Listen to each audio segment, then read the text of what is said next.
Oke, selamat sore Bu. Sore. Perkenalkan, nama saya Muhammad Ansori dari Universitas Pamulang. Ingin sedikit mengetahui info tentang penjualan seblak Ibu ini, yaitu dengan seblak biang ya. Betul.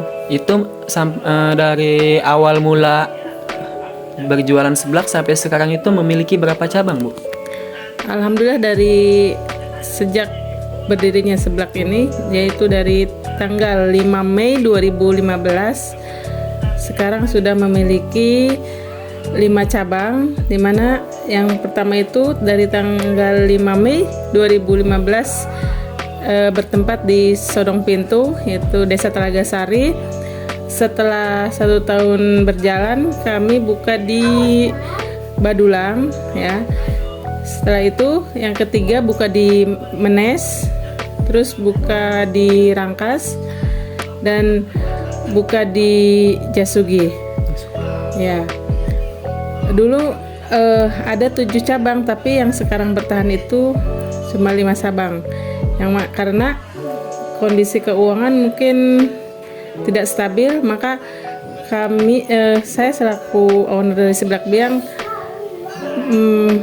memindahkan tempat yang tadinya sepi itu ke tempat Jaha. Yang sekarang bertahan itu cuma 6 cabang. Oke, sekarang 6 cabang ya. Itu gimana sih sejarah awal mulanya itu mendirikan Seblak Biang ini? Ya. Awalnya memang dari faktor ekonomi ya, dan juga kekosongan waktu, karena waktu bulan Mei itu tahun 2015 saya mengajar di sebuah sekolah yang mana waktu itu ngajar kelas 3, dan pada waktu itu dari bulan April sampai bulan Mei itu tidak ada kegiatan karena sudah melaksanakan ujian. Seketika itu kami berpikir bagaimana caranya menggunakan waktu luang itu dengan menghasilkan tentunya uang ya, karena memang pada waktu itu kondisi keuangan keluarga saya agak lumayan dibilang lumayan sangat kurang, dan juga karena mungkin harus banyaknya pengeluaran untuk pembayaran angsuran, juga biaya pendidikan anak. Maka dari itu saya sama suami berinisiatif untuk berdagang seblak, dan di sini setiap libur sekolah saya dan suami itu pergi ke Cikande, karena teteh itu sudah berjualan seblak di Cikande selama setahun. Jadi kami menggunakan waktu luang kami untuk berjualan di sana, membantu, dan sambil sambil belajar untuk membuka seblak di Sodong ini. Oke, kan di sini sangat ramai Bu ya pengunjungnya. Itu apakah ada ciri khas atau gimana dari Seblak Biang ini? Apakah dari rasa atau resep atau gimana Bu? Ya, alhamdulillah dari dulu sampai sekarang kami masih mempertahankan rasa itu, karena dan selalu diimprove ya. Ketika rasa ini kurang, misalkan selalu yang harus ditingkatkan rasanya, apakah dari kualitas cabenya misalkan.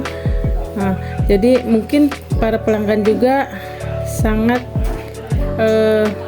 selalu merindukan ketika mereka misalkan sudah tidak belanja seblak beberapa hari, mereka sangat merindukan untuk makan seblak ini gitu. Oke, jadi terutama dari rasa. Kalau misalkan boleh tahu pendapatan sebulan misalkan berapa itu? Kotornya lah, nggak usah bersihnya. Untuk pendapatan mungkin ini hanya sekedar perkiraan Ibu gitu ya. Kalau untuk hari-hari biasa itu dari 6 cabang itu kotornya kita mendapatkan omset eh, 100 per bulan, 100 juta per bulan. 100 juta per Iya. bulan. Iya. Oke. Itu kotor ya, belum dipotong gaji untuk karyawan dan juga modal. Itu jumlah karyawan sekarang berapa, Bu? Untuk jumlah karyawan, alhamdulillah sekarang ada sekitar 15 orang. 15 orang. Dan itu semua kami ambil dari keluarga semua karena kami juga ingin membantu perekonomian keluarga kami gitu ya. Dan untuk pembagian honornya, karena di sini kami menggunakan sistem bagi hasil. Ya, jadi tidak ada gaji per bulannya, diberikan setiap hari. Ketika pendapatan hari ini misalkan mendapat satu tempatnya 1 juta istilahnya, kita memberikan kepada yang pekerja itu 25% dari pendapatan kotor itu. Oke, berarti ini real dari kerja keras Ibu sendiri ya, dari misalkan keuangan Ibu, tidak ada investor lain dari luar atau pemasukan dari luar itu yang memasukkan investor ke sini. Apakah ada investor dari luar, Bu? Sebenarnya dulu ketika kami mau membuat seblak ini berpikir, karena memang keadaan ekonomi sangat tidak mendukung ya, dan kita membutuhkan banyak peralatan, terus juga modal istilahnya. Nah, di situ saya sama suami meminjam modal ke saudara, bukan ke saudara, ke temannya teman saya itu juga. Itu awalnya saya pinjam modal sekitar 3 juta, dan alhamdulillah itu adalah modal awal yang kami gunakan untuk keperluan seblak ya itu. Oh iya. Ini dari 2015 sampai sekarang 2024 ya. Apakah ada masalah, Bu, yang dihadapi, dan bagaimana tuh cara menghadapi masalahnya? Kalau boleh tahu, bisa sampai bertahan sampai saat ini. Kalau masalah pasti ada ya setiap ini. Tapi kita tetap optimis dan selalu berdoa sama Allah. Semoga apa yang kita selalu kerjakan selalu ada dalam ridho Allah aja, seperti itu. Dan mungkin bertahannya seblak biang ini karena mungkin banyak doa dari karyawan juga, karena mereka kan mendapat gajinya dari 25% itu. Jadi ketika mereka mau bekerja, mereka selalu berdoa mudah-mudahan hari ini ramai, terus pendapatan mereka juga lebih banyak lagi kan. Jadi seperti itu aja mungkin ya, itu sampai kita. Terima kasih, Bu ya. Semoga info atau perjalanan dari usaha Ibu itu bisa bermanfaat lah bagi kami dan teman-teman, dan kami juga bisa terinspirasi gitu membangun usaha seperti Ibu ini. Iya. Ya. Dan yang penting kita harus tetap optimis apa yang kita kerjakan. Jangan sampai kita mengalah dengan kegagalan beberapa kali. Harus terus berjalan dan harus terus optimis, berdoa selalu gitu. Kuncinya ya. Terima kasih, Bu ya. Ya, sama-sama. Ya.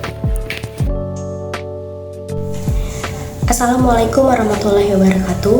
Perkenalkan, saya Lisania Syafatin dari perwakilan kelompok 4. Di sini saya akan memberikan beberapa saran yang akan saya tujukan untuk usaha seblak biang dari Ibu Salma. Dari yang saya tangkap atas wawancara rekan saya mungkin dapat memberikan beberapa saran yang mungkin bisa berguna untuk usaha seblak biang Ibu Salma agar kedepannya bisa menjadi lebih baik lagi. Untuk saran yang pertama, Ibu Salma dapat memverifikasi dalam menu. Jadi di dalam menu seblak Ibu Salma bisa mempertimbangkan untuk menambah variasi menu atau topping yang dapat lebih banyak pelanggan. Misalnya topping berupa seafood dan lain-lain. Yang kedua, Ibu Salma bisa melakukan pengelolaan keuangan yang lebih efisien.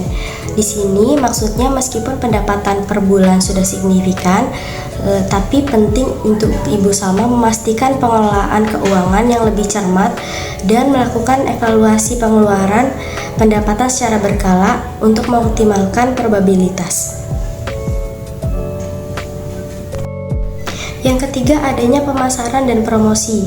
Jadi untuk Ibu Salma dapat memanfaatkan media sosial atau platform online untuk meningkatkan kehadiran digital atau bisa memposting produksinya, testimoni pelanggan, atau promosi khusus yang dapat membantu meningkatkan lebih banyak konsumen potensial. Selanjutnya, Ibu Salma dapat meningkatkan kualitas dari produknya.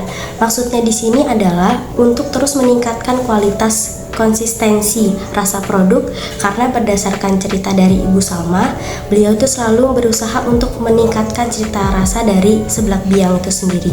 Dan pastikan karyawan juga ikut terlibat dalam proses ini karena untuk menjaga kualitas dan konsisten dari semua cabang. Selanjutnya, bisa melakukan pelatihan dan pengembangan untuk semua karyawan-karyawan seblak biang. Jadi meskipun sistem bagi hasil sudah diterapkan, tetapi memberikan pelatihan secara berkala itu penting karena dengan adanya pelatihan tersebut, karyawan dapat mengetahui lebih dalam tentang pelayanan pelanggan kebersihan dan keterampilan memasak agar mereka dapat memberikan pelayanan yang lebih baik lagi. Selanjutnya yang terakhir, Ibu Salma bisa mengelola hutang modal, yaitu pastikan pengembalian pinjaman modal kepada teman-teman dilakukan secara berkala dan teratur dan transparan untuk memelihara hubungan yang baik. Dengan mengimplementasikan saran-saran dari kami, diharapkan seblak biang Ibu Salma ini dapat terus berkembang dan meraih banyak kesuksesan di masa yang akan datang.